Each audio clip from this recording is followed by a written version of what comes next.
नमस्कार साथियों, जैसा कि आप सब जानते हैं आहूजा न्यूज चैनल कोई प्रोफेशनल चैनल नहीं है। सोशल मीडिया का ये वो प्लेटफॉर्म है जहां पर कानून की विशेष जानकारियां दी जाती है। देश की अदालतों द्वारा दिए जाने वाले महत्वपूर्ण फैसलों को सामान्य भाषा में समझाया जाता है। विधिक जागरूकता के उद्देश्यों के साथ सूचनाओं का आदान प्रदान करना हमारी महत्वपूर्ण जिम्मेदारी है ताकि आम जन को अपने अधिकारों में कर्तव्यों का पता चल सके।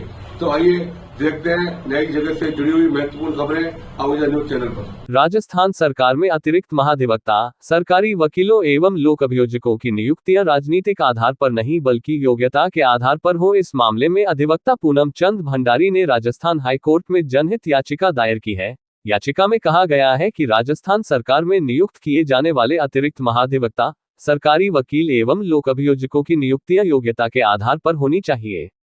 याचिका में कहा गया है कि लंबे समय से राज्य सरकारें बिना किसी मेरिट के आधार पर सरकारी अधिवक्ता नियुक्त किए जाते हैं एवं ज्यादातर अधिवक्ता ऐसे नियुक्त हो जाते जो कि इस पद के लायक नहीं होते, जिससे न्यायिक प्रक्रिया में बाधा उत्पन्न होती है। इस मामले में कई बार माननीय उच्च न्यायालय ने भी गंभीर टिप्पणियां की हैं। याचिकाकर्ता के अधिवक्ता डॉक्टर TN शर्मा, अभिनव भंडारी के अनुसार अगर अधिवक्ताओं का चयन मेरिट के बेसिस पर होता है तो न्याय में तेजी आएगी एवं न्यायालय को भी सही निर्णय करने में सहायता कर मिलेगी। अभी हाल ही में सर्वोच्च न्यायालय ने महावीर व अन्य बनाम हरियाणा राज्य के मामले में सरकारों द्वारा राजनीतिक आधार पर अधिवक्ताओं की नियुक्ति पर चिंता जताई है और कहा है कि सरकारी अधिवक्ताओं की नियुक्ति राजनीतिक आधार पर न हो तथा अधिवक्ताओं की योग्यता, उनकी कानून के बारे में जानकारी तथा उनका बैकग्राउंड और इंटीग्रिटी के आधार पर नियुक्तियां होनी चाहिए। जबकि राज्य सरकार राजनीतिक आधार पर नियुक्तियां करती है तो इससे उचित न्याय नहीं हो पाता है, न्यायालय का समय भी बर्बाद होता है और आम जनता में भी गलत मैसेज जाता है तथा मुकदमे लंबे होते हैं क्योंकि वे न्यायालय में जवाब प्रस्तुत करने एवं बहस करने के लिए बार बार समय चाहते हैं, जिससे न्यायालय का समय बर्बाद होता है और मुवक्किल को न्याय नहीं मिल पाता तथा जनता के धन का अपव्यय होता है। वर्तमान में भी कई अधिवक्ताओं की नियुक्तियां बिना मेरिट के आधार पर की गई है, जिन पर पुनर्विचार किया जाना चाहिए तथा राज्य सरकार के द्वारा सरकारी अधिवक्ताओं की नियुक्ति के लिए कोई दिशा निर्देश भी नहीं है। इसलिए सरकार को चाहिए कि जिस तरह से सर्वोच्च न्यायालय के द्वारा वरिष्ठ अधिवक्ताओं के चयन के लिए गाइडलाइन बनाई गई है, वैसी गाइडलाइन सरकारी अधिवक्ताओं की नियुक्ति के लिए बनाई जाए। याचिका पर सुनवाई के दौरान राज्य सरकार की तरफ से महाधिवक्ता उपस्थित हुए। हाईकोर्ट ने उनसे पूछा कि क्या पहले ऐसे कोई मामले निस्तारित हुए हैं, तो महाधिवक्ता ने कहा कि पहले जोधपुर में ऐसा मामला निस्तारित हुआ है, लेकिन जजमेंट के खिलाफ पुनर्विचार याचिका लंबित है और एक अन्य अतिरिक्त महाअधिवक्ता से संबंधित मामला जयपुर में लंबित है। इस पर न्यायालय ने उन्हें 2 सप्ताह में उन मामलों से संबंधित आदेशों की प्रति न्यायालय में प्रस्तुत करने के आदेश दिए। मामले की सुनवाई राजस्थान उच्च न्यायालय में न्यायाधीश श्री मनिंद्र मोहन श्रीवास्तव एवं न्यायाधीश श्री मुकेश राजपुरोहित की खंडपीठ ने की तथा प्रकरण को 2 सप्ताह बाद सूचीबद्ध करने का आदेश दिया। प्रकरण में अधिवक्ता IG खतूरिया राकेश चंदेल, भूपेंद्र सिंह राव, विश्व भारद्वाज भी याचिकाकर्ता भंडारी की तरफ से उपस्थित रहे।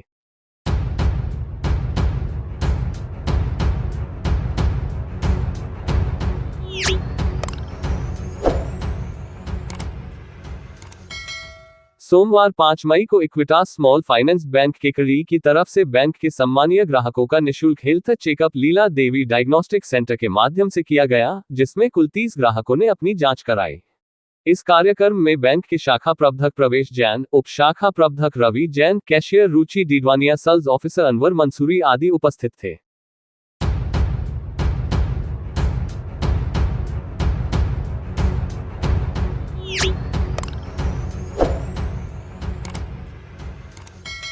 बार काउंसिल ऑफ राजस्थान की साधारण सभा की अति आवश्यक बैठक रविवार 4 मई को बार काउंसिल ऑफ राजस्थान, जोधपुर के कार्यालय में वीडियो कॉन्फ्रेंसिंग के माध्यम से अध्यक्ष श्री भुवनेश शर्मा की अध्यक्षता में संपन्न हुई, जिसमें उपाध्यक्ष श्री देवेंद्र सिंह राठौड़, सह अध्यक्ष श्री रतन सिंह राव, सदस्यगण सर्व श्री इंद्रराज चौधरी, डॉक्टर महेश शर्मा, रामप्रसाद सिंगारिया एवं योगेंद्र सिंह शक्तावत उपस्थित थे तथा बार काउंसिल ऑफ इंडिया के सह अध्यक्ष Shri Suresh Chandra Shrimali, bar council of Rajasthan के सह अध्यक्ष सर्व श्री नवरंग सिंह चौधरी, हरिंद्र सिंह सिनसिनवार, कपिल प्रकाश माथुर जरिए वीडियो कॉन्फ्रेंसिंग उपस्थित थे एवं सदस्यगण सर्वश्री सैयद शाहिद हसन, राजेश पनवार, रणजीत जोशी, कुलदीप कुमार शर्मा, घनश्याम सिंह राठौड़, सुशील कुमार शर्मा, चिरंजीलाल सैनी एवं G.D.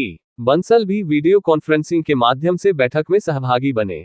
साधारण सभा द्वारा राज्य में स्थित कुछ बार संघों एवं अधिवक्ताओं से जिला न्यायाधीश संवर्ग भर्ती परीक्षा 2024 के संबंध में प्राप्त प्रतिवेदनों एवं पत्रों पर गंभीरता पूर्वक विचार विमर्श किया गया और विचार विमर्श उपरांत सर्वसम्मति से यह निर्णय लिया गया कि माननीय राजस्थान उच्च न्यायालय जयपुर पीठ द्वारा डीबी सिविल रिट याचिका संख्या 18,479/2022 निशा गौड़ व अन्य बनाम रजिस्ट्रार परीक्षा राजस्थान उच्च न्यायालय जोधपुर व अन्य में पारित निर्णय दिनांक 14 फरवरी 2024 की पालना पूर्ण रूप से सुनिश्चित की जावे।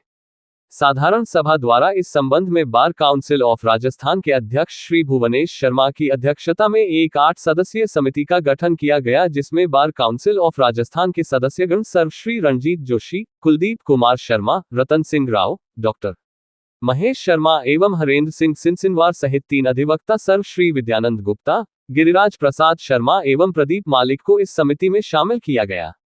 ये समिति शीघ्र ही राजस्थान के मुख्य न्यायाधीश महोदय से मिलकर एक विस्तृत प्रतिवेदन देगी और उनसे यह अनुरोध करेगी कि माननीय राजस्थान उच्च न्यायालय जयपुर पीठ द्वारा डीबी सिविल रिट याचिका संख्या 18,479/2022 निशा गौड़ व अन्य बनाम रजिस्ट्रार परीक्षा राजस्थान उच्च न्यायालय जोधपुर व अन्य में पारित निर्णय दिनांक 14 फरवरी 2024 की पालना सुनिश्चित करवाए जावे तथा जब तक उक्त निर्णय की पालना नहीं की जाती है तब तक इस परीक्षा को रद्द किया जावे एवं साथ ही साथ जो इंटरव्यू 18 मई 2025 को होने जा रहे हैं उन्हें स्थगित किया जावे। राजस्थान न्यायिक सेवा व अधिवक्ताओं के लिए उत्तीर्ण प्राप्तांक में समानता रखी जावे। अधिवक्ताओं के कोटे को आगामी आयोजित होने वाली भर्ती परीक्षाओं में अग्रनीत कैरीड फॉरवर्ड करते हुए पुनः भर्ती परीक्षा आयोजित की जावे।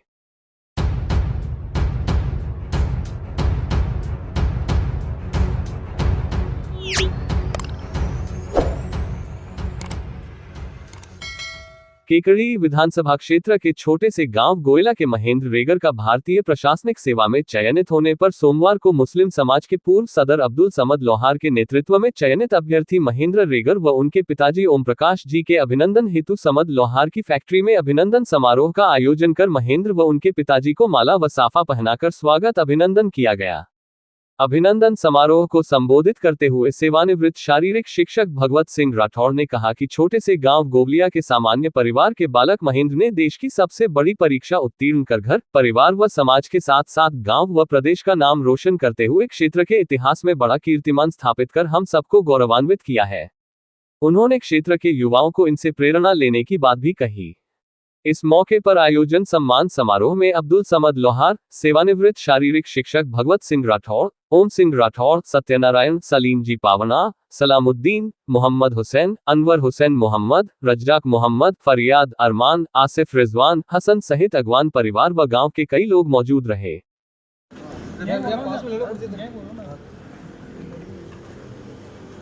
होनहार प्रतिभावान आईएएस में नवचयनित श्री महेंद्र कुमार जी और उनके पिता श्री ओम जी और अगवान परिवार के सभी सदस्य और गांव से पधारे हुए सम्मानित नागरिकों, देखिए आज बड़ी खुशी का दिन है और आज हम यहाँ जो ये नवचयनित हुए हैं महेंद्र कुमार जी आईएएस में जो चयन हुआ उनका, तो इनका सम्मान समारोह जगह जगह हुआ।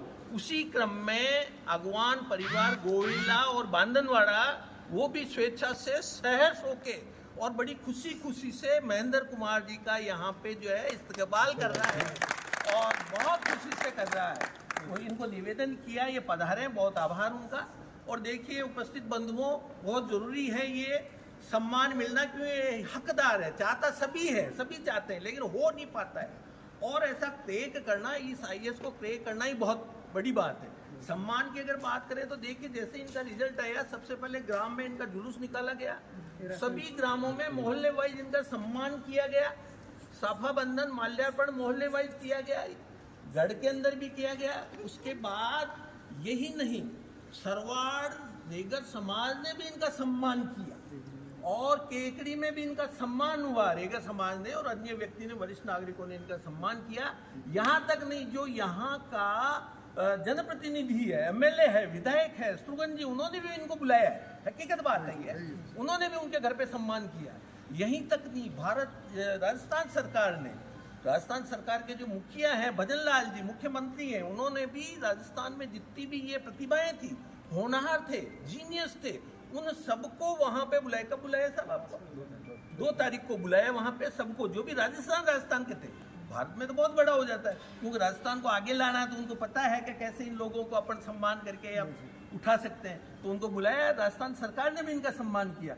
उसी क्रम में है आज हम यहाँ आए हैं। बहुत खुशी की बात है, बहुत अच्छी बात है। सम्मान इनका हक है, और सम्मान उन्हीं को मिलता है जो मेहनत करता है और सच्चा रहता है। अगर यही आरपीएससी होती, आरपीएससी राजस्थान लोक सेवा आयोग होता, तो राजस्थान लोक सेवा आयोग भी बहुत बढ़िया चीज़ है, लेकिन राजस्थान लोक सेवा आयोग का तो हम मान सकते हैं कि अभी 1, 2, 4 साल में ये घपले पेपर आउट होता है। लेकिन जो यूपीएससी है, संवैधानिक संस्था है, संघ लोक सेवा आयोग, वहां पे 1% भी घपले की गुंजाइश है ही नहीं है। आज के इतिहास में, भारत स्वतंत्र होने के बाद वहां घपला नहीं हुआ। वहां पे जो प्रतिभा है, जो होनहार है, जो जीनियस है, वही आदमी वहां पे आएगा। वैसे तो लाखों आदमी देते परीक्षा, लेकिन अपनी प्रतिभा के बल पे ये आए हैं, बहुत बढ़िया बात है। अब इनको भारतीय प्रशासनिक आईएएस में लेक, फॉरेनर सर्विस में लेक, फॉरेस्ट सर्विस में लेक, आईआरएस में लेक, आईपीएस में लेक, ये अभी कुछ दिनों में ही बता देंगे। लेकिन क्रैक हो गया, निश्चित रूप से इनको बड़ा पद मिलेगा। सबसे बड़ा पद होता है कैबिनेट सचिव। वो तो भगवान से यही प्रार्थना करते हैं कि ये धीरे धीरे प्रमोशन होते होते कैबिनेट सचिव तक भी सबसे बड़ा पद होता है कैबिनेट सचिव। तो कैबिनेट सचिव में जाए, ये हमारी सबकी ही मंगल कामना है। इन्होंने केवल इनके खुद का नाम नहीं किया, इनके पिताश्री का नाम किया, इनके समाज का नाम किया, गांव का नाम किया, क्षेत्र का नाम किया। बहुत बड़ी गर्व की बात है। मैं इनके सामने नहीं कर रहा हूँ ये। और हम भी जब जाते हैं, रिश्तेदारों में जाते हैं, तो हमको भी बड़ा गर्व होता है कि जैसे अभी आज रिश्तेदार आए थे, हमें आज आए, उनको स्वतः गर्व हो रहा था कि यार देखिए हमारे यहाँ से आईएएस का चयन हुआ है। मतलब ये सामने वाली बात नहीं, वाकई बड़ा कहते बड़ा हमको गर्व होता है, गौरव होता है, बहुत बड़ी बात है। तो मैं मंगल कामना करता हूँ भगवान से, सभी हम मंगल कामना करते हैं कि आप दीर्घायु हों, स्वस्थ रहें, मस्त रहें, इसी तरह से समाज की सेवा करते रहें, गांव की सेवा करते रहें और देश की सेवा करते रहें। जय हिंद।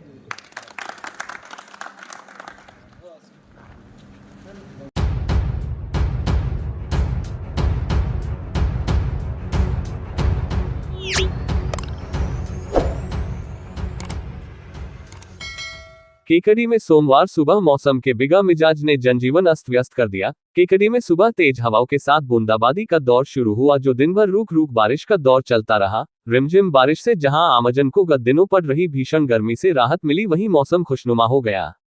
वहीं तेज हवाओं और बारिश के चलते सोमवार को घंटाघर से एक पट्टी टूटकर गिर गई। गनीमत रही घटना के समय कोई मौजूद नहीं था, जिससे कोई हताहत नहीं हुआ। घंटाघर के आसपास इस मार्ग पर दिन भर आवाजाही रहती है। पट्टी गिरने के समय यदि कोई नीचे होता तो हादसा हो जाता। केकडी के हृदय स्थल कहे जाने वाले ऐतिहासिक स्थल घंटाघर की जीर्ण शीर्ण हालत पर लोगों में गहरी नाराजगी है। लोगों का कहना है कि रखरखाव के अभाव में घंटाघर का पूरा ढांचा जर्जर हो चुका है। घटना सूचना के बाद मौके पर लोग एकत्रित हो गए तथा लोगों ने अतिशीघ्र मरम्मत कार्य शुरू करवाने की मांग की। लोगों ने बताया कि केकडी के हृदय स्थल कहे जाने वाले घंटाघर से शहर की पहचान है तथा ऐतिहासिक जगह है, जिससे आमजन की भावनाएं जुड़ी है। घंटाघर की सुरक्षा सुनिश्चित करने का दायित्व नगर परिषद का है। इधर मामले की शिकायत के बाद नगर परिषद के नेता प्रतिपक्ष राजेंद्र चौधरी ने परिषद के अधिकारियों को तुरंत मौका मुआयना कर मरम्मत कार्य शुरू करवाने के निर्देश दिए हैं। इनका कहना, घंटाघर के जीर्णोद्धार के लिए टेंडर प्रक्रिया शुरू कर दी गई। घंटाघर के जीर्णोद्धार के लिए 70 लाख रुपए के टेंडर इसी सप्ताह निकाल दिए जाएंगे तथा अतिशीघ्र ही वर्क ऑर्डर जारी कर कार्य शुरू करवा दिया जाएगा। मनोज मीणा, आयुक्त नगर परिषद केकडी।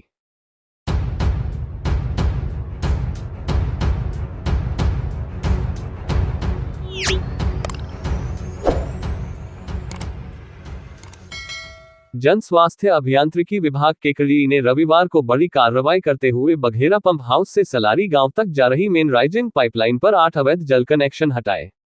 विभाग ने बताया कि इससे पहले भी ऐसे मामलों में एफआईआर दर्ज करवाई गई थी, लेकिन कुछ लोग बार बार बिना अनुमति के फिर से कनेक्शन जोड़ लेते हैं।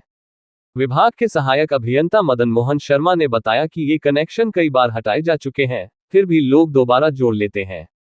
इससे पाइपलाइन पर दबाव बढ़ता है और आसपास के गांवों में पानी की आपूर्ति प्रभावित हो जाती है। उन्होंने कहा कि यह कार्रवाई पानी की नियमित और सही आपूर्ति बनाए रखने के लिए की गई है। उन्होंने लोगों से अपील की है कि बिना विभागीय अनुमति के पाइपलाइन से कनेक्शन न जोड़ें, वरना कानूनी कार्रवाई की जाएगी।